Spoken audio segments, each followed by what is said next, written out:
வணக்கம் மக்களே! Welcome to Bigg Boss Tamil season 9. இன்னைக்கு எபிசோடோட லாஸ்ட் அந்த செஷன்ல பார்த்தீங்கன்னா, உங்களுக்கு ஒரு மொட்டை கடிதாசி கூட போட தெரியலையாடா! நீங்கலாம் என்னடா கண்டஸ்டன்ட் அப்படிங்கிறது மாரி கலாய்ச்சு விட்டாரு விஜய் சேதுபதி. நான் உங்களுக்கு ஒரு வாய்ப்பு தரேன். அ ஸ்டோர் ரூம்ல ஆளுக்கு ஒரு பென் அண்ட் பேப்பர் இருக்கும். தயவுசெய்து உங்களுடைய கவிதை நயத்த வந்து அதில கொட்டுங்க. உங்களுக்கு என்ன தோணுதோ தயவுசெய்து எழுதி மொட்டை கடிதாசி எழுதி வச்சுருங்க. நான் வந்து வாங்கிக்கிறேன் அப்படின்னு சொல்லிட்டு போயிட்டாரு. அதுல வந்து நெறைய பேருக்கு எழுதியிருந்தாங்க. ஸோ ஒரு முக்கியமான ஒரு லெட்டர் வந்து கிடைச்சுச்சு. விஜே பார்வதி வந்து கமருதீனுக்கு வந்து ஒரு லெட்டர் எழுதியிருந்தாங்க. பயங்கரமான லெட்டருங்க இது ஆக்சுவலா.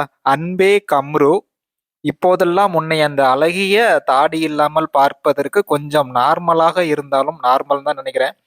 "நார்மலாக இருந்தாலும் ஏனோ தெரியவில்லை உன் குழந்தைத்தனம் நடவடிக்கைகளை பார்க்கும்போது இன்னும் இன்னும் நெருங்கத்தான் தோன்றுகிறது.